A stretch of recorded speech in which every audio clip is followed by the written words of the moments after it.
we have crossed the Rubicon. This is a tyranny now. Now, what am I talking about?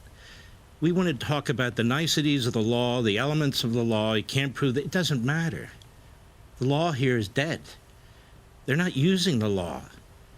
There is no organization in American life that has done more damage and harm to our democracy than Rupert Murdoch's Fox News. Of course, much of the focus has deservedly been on the 3 hours of primetime madness, where Sean Hannity, Laura Ingraham, and Tucker Carlson spew racist conspiracy theories and make allegations that they know to be untrue for the purposes of making money at the expense of the nation, that they willingly and premeditatedly divide with their insanity, with their grievances, with their rage, and with their made-up nonsense.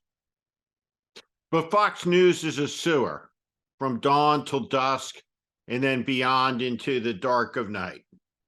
It starts out in the morning. Mark Levin is most famous for being among America's angriest talk radio hosts. Sean Hannity himself refers to him as the Great One. And at the beginning of this insanity, you'll see Mark Levin self-importantly thrust himself forward to the camera to share something important, something intimate with his audience. He'll go on for the next 15 minutes to slander the country, to debase and to degrade the United States of America. When you have a president of the United States and Joe Biden who says over and over and over again that Donald Trump and his supporters are a threat to democracy, he's sending a signal out there to his mob. He's sending a signal out there to the Democrats in Congress. He's sending a signal out there to their prosecutors, and they've heard him. This is a war on the Republican Party. They want to change the voting system. They want to pack the Supreme Court. They want to pack the Senate. The borders are wide open to change the demographics of the country. This is exactly what I wrote about here. That's what's going on.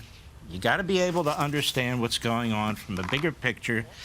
And this sort of thing is happening in totalitarian regimes. The Democrat Party hates America.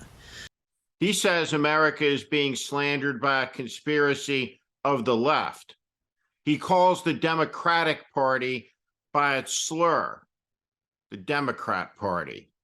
He implies a plot, ominous designs, and conspiracy all around him. He alleges skullduggery, but names no plots, no sources. He just whirls and swirls, spinning a fantastical tale of all the plots that seek to bring about the demise of a good man, Donald Trump. Donald Trump is a once-in-a-generation leader.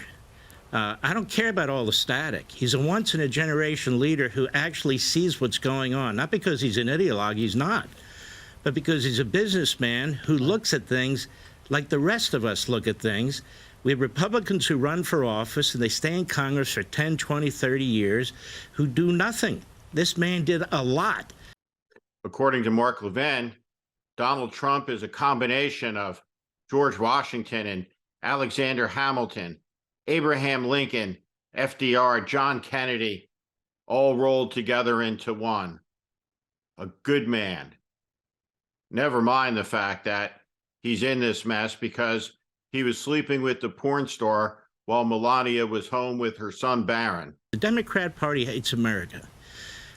They never talk up America. They never quote from the Declaration of Independence. They use the Constitution to cherry-pick the Constitution.